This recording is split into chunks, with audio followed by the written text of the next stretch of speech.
So what I want to do in this lesson is I'm going to switch gears a little bit. So first of all, this text comes from my book, Learn Functional Programming the Fast Way. And currently the PDF version of this book is free. So you can grab that if you don't already have it. And my goal here is I want to show how flatMap works with ZIO. So at this point, I'm assuming that you've seen ZIO a little bit from some of our earlier videos. If you haven't, I'll try to go over this very quickly and just say that this is the syntax for creating a ZIO application. I'm actually going to be running in the Ammonite REPL over here. But if you were to create a ZIO application, you would create an object that extends ZIO app default. You always extend this one right here. And then inside of ZIO app default, you want to override the run method with the body of your application.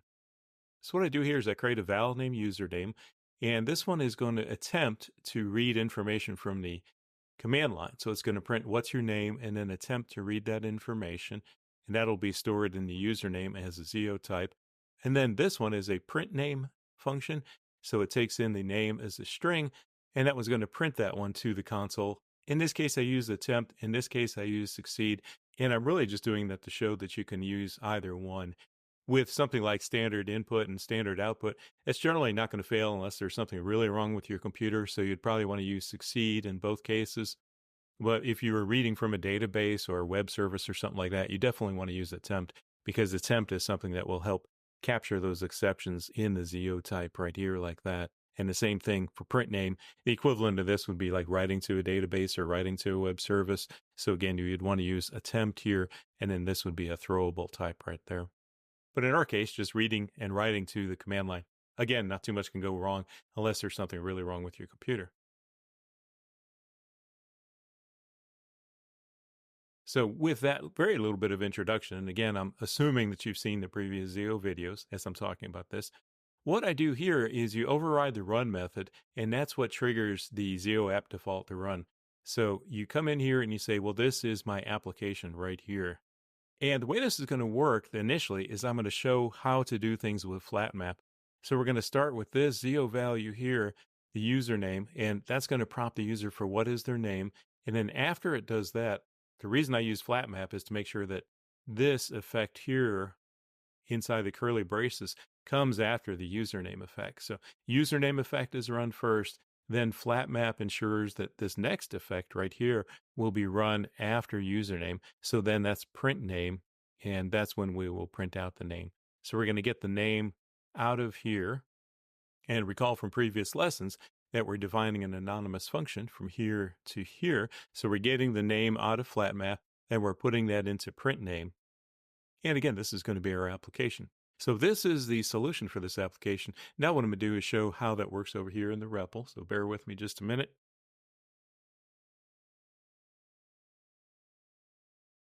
We're going to need to import a couple of things. So that will import ZIO, one of the latest versions of ZIO, and then I'll import the ZIO worksheet. And this worksheet lets you run ZIO code inside of the REPL right here. That's what I'm doing there. Then I'm going to need three other types of imports. So I import everything from the top level of ZIO, import everything from the top level of the ZIO worksheet project, and then we're going to need standard in for this code right here. And now what I can do is start putting in the ZIO value. So you see that one right there. And if you haven't seen this before, this creates the value username. And an interesting part about this is that username does nothing yet. It just creates this code right here, which is essentially a blueprint. So I've mentioned this before. When you're working with values in ZIO, you're just creating a blueprint for something that is going to happen sometime in the future. It's not happening right now. Nothing happens right now, except we're creating this data structure. And this data structure is a blueprint for this username value. When it's run sometime later, it will execute this code inside of here. But for now, nothing happens at all. Then I'm going to put the second value in here. This one is a function named print name, and it's a function because it's going to take an input parameter. That's why I define it as a function here instead of a value, the way I do this one here. And that's going to take in that name. And when it runs, it's going to execute this code right down there. And the third thing that's different here is I'm going to create my application as a variable first. And I could call this variable right here blueprint, or I could call it equation or something like that. but I'm just going to call it app right now for application. So this is the same as what I have right here, except I'm not going into run right away. So I'm creating that as my app. And again, when you see this type of information here, all that means is that we're creating a data structure. And again, nothing else happens right now. We're just creating the data structure or blueprint. And now to make this run inside the Ammonite REPL with the ZIO worksheet is you say app and then you call unsafe run on it. And this is roughly the equivalent of running ZIO app default up here. So I come back here and I hit enter and it prompts me for my name. And I say Alvin and then it prints my name. Okay, so now I've shown that code. And the thing I want to focus on is this flatMap thing. So what happens is you have to use flatMap to ensure that username happens first and then print name happens second. That's one of the things flatMap does for you, is it ensures that things happen in sequence. And if I scroll down here to the keys to this code, I mentioned the run method. So again, run is the usual ZIO app default code. And it says run the code that's on the right side, and that's going to be my ZIO application. In here, as a note, flatMap is the mechanism for making sure that you run functional effects in sequence. And the key to that last statement is knowing that ZIOs are described as blueprints for running concurrent workflows. This definition actually comes from the ZIO documentation. And one way you can take this statement right here, blueprints for running concurrent workflows, is to think that any of these effects, by which I mean username or print name, can happen concurrently. And because they can happen concurrently, you want to make sure that you use flatMap to say run this one first and then run this one second. So going back here, you see that flatMap is a way to ensure that things happen one after the other. We call this sequential composition. And I mentioned this part here. And as I just noted a moment ago, a cool thing about this is you can think of all of your ZIO code, all of your effects like this and this, all of those could potentially be run concurrently. And when it makes sense to do that, we will do that. And I'll do that in future videos. So again, for me, part of the mental model is thinking that these could potentially be run in parallel. And again, flatMap is the one that could be called and then, because you're saying do this effect and then do this effect.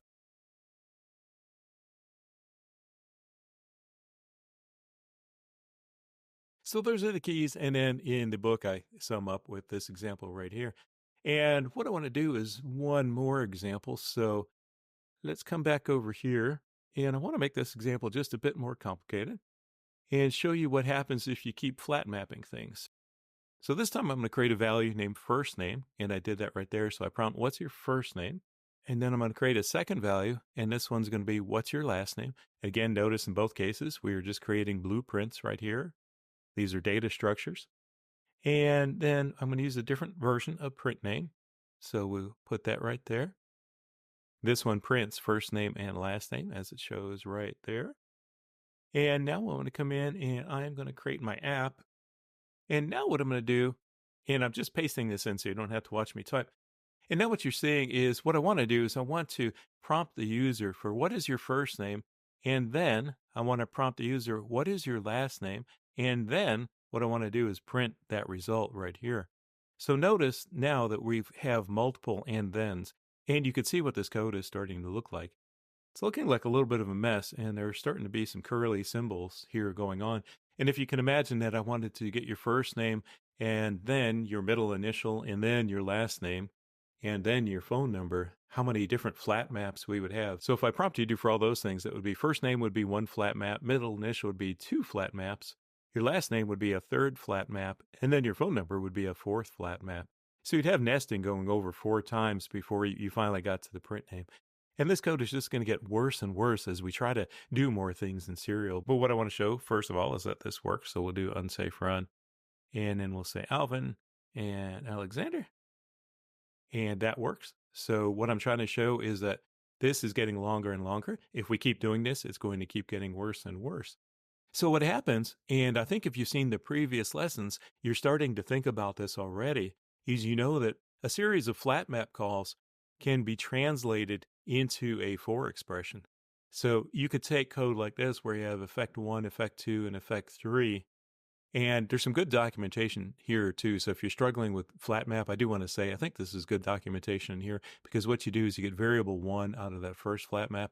And then you want to use variable 1 sometime inside of here. Then you get variable 2 out of the second flat map. And then you can use variable 1 and variable 2 inside of here. You get the third variable out of the third flat map. And now inside of this curly brace, starting from here to here, you can use all three of those variables. So at the very least, I hope this documentation is helpful. But the other part I want to note is that we don't write code like this because once you start doing all these flat maps, it turns out that the for expression is quite literally syntactic sugar for that exact code up there. So let me scroll down. That code right there is exactly equivalent to this code right here. And therefore, what I should be able to do is come over here and say, well, val blueprint equals, and now I want to create a for expression over here. For, and when I say first name is equal to first name, and an L name comes from last name. And then here, what you do in this one is because print name doesn't return anything useful or anything interesting, that's where you use this symbol right here, the underscore. And that just means we don't care what's happening over here on the left side. We don't care about the result from print name because it's just going to be unit anyway. And this is where you just kind of discard that right there. So now I say, well, I want a print name, L name, and F name like that. And then in this case, I want to yield nothing. So now this is the blueprint for my application. And what I can do is say blueprint, and then I want to do an unsafe run on this new blueprint. So this again is my entire application from here to here. And I hit enter and I say it's Alvin and it's Alexander. And then it prints hello. Actually, it prints exactly what I told it to print, didn't it? I told it to print last name and then the first name instead of first name followed by last name. So that's what it did, Alexander Alvin. But if I come back up here, this blueprint code right here, this for expression, is syntactic sugar for this series of flatMap calls right there. So that's where you get to the question, would you rather look at code like this, or would you rather look at a for expression like this? And again, over here, would you rather look at these 3 flatMap calls going in a row, or would you like to read this instead? And then because the for expression really is literally syntactic sugar for that previous code, it turns out that this code is much easier for humans to read. I think what you find is that when you just have like one flat map like this, or possibly even 2, this code isn't too horrible to read. But then once you start getting into more flat map calls in a row like that, for humans, it's much easier to read code like this. So in ZIO and in functional programming, we write code like this as a replacement for flatMap. And what this code does is it guarantees that effect 1 is going to be run first, followed by effect 2, and then followed by effect 3. And once again, we call this sequential composition because we're making sure that these effects are run in sequence. This one's run first, that one's run second, that one's run third.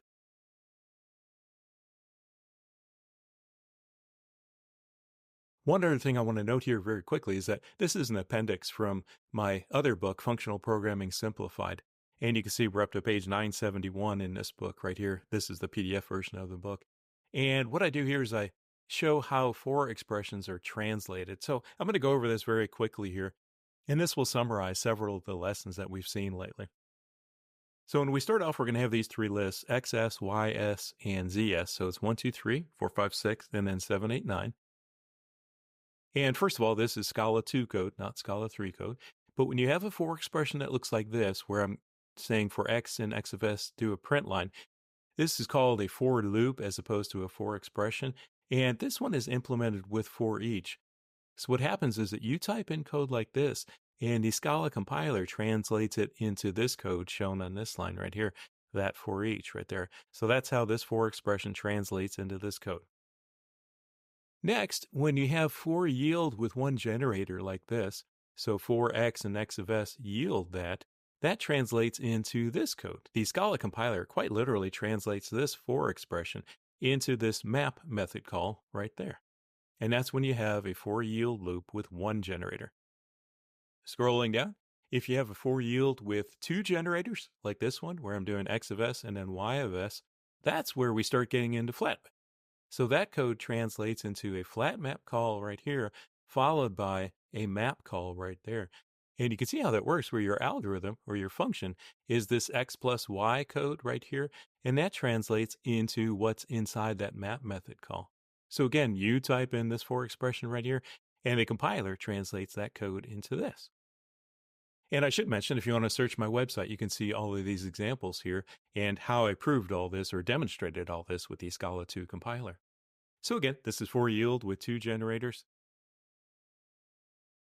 If you have for yield with 2 option generators, then that's what this looks like. So here I'm saying for I an option of 1 and j an option of 2, yield I plus j.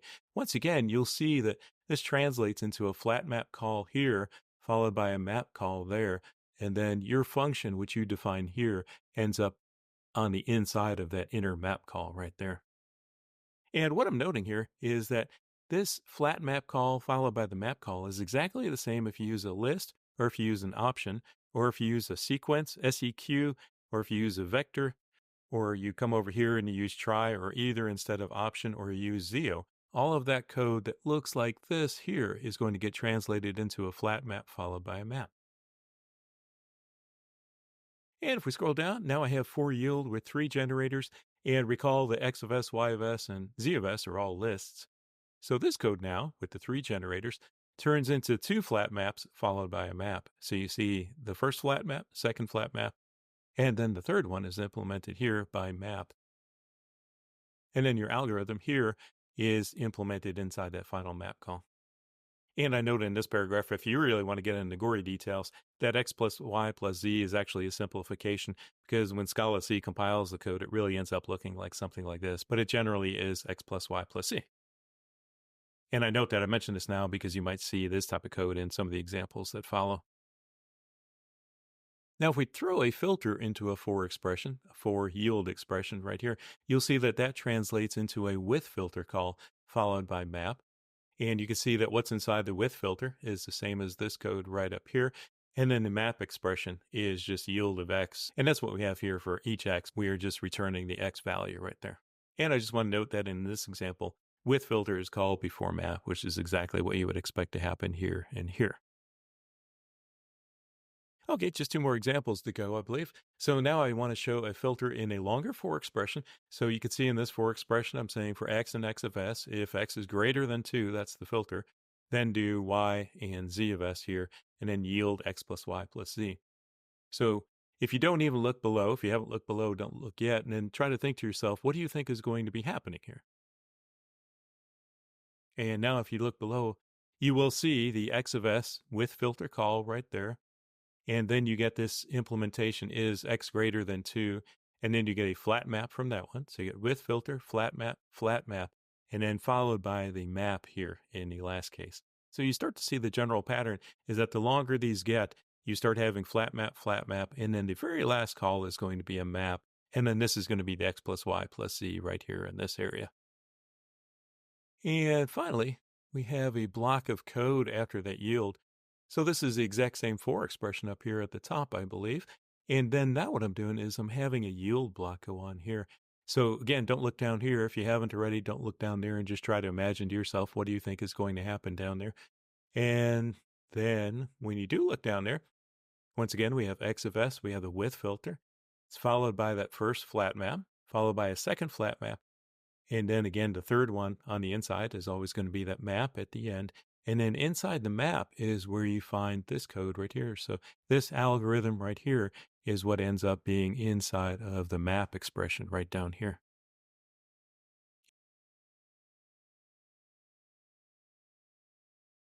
So again, I hope this lesson has been helpful. If you recall way back at the beginning, I showed how to use flatMap with ZIO values. So we had username flatMap and then into print name here. So we started with that one flat map, and then we took that into multiple flat maps here. So first name flat map, class name flat map, and then print name there. And then from there, I went to show how instead of using flat map, you can use for expressions over here. And then once I finished with that, I came over to the end of this other book. This one again is Functional Programming Simplified. And in this Appendix E here, I start to show all these other examples here, all these for expression translation examples. And so you saw how a for loop translates into a for each method call. You saw how a simple for expression is a map. then how two generators turns into flatMap plus map. Then I showed option and how that works inside of a generator and noted that list and option and all those other types work exactly the same inside there. Then I started adding more generators. And when I did this, I noted that the last call inside of here is always going to be a map. And then all the other ones before that are going to be flat map. So you had flat map, and then map on the inside. And then your algorithm in the yield block here is going to be your algorithm in the map area here. And then I showed some filter examples and how width filter starts coming into play. And then finally we had a bigger one here where I threw in this algorithm inside the yield block. So I had width filter, flat map. Again, the inner map and then the algorithm right there. So once again, I hope this has been helpful.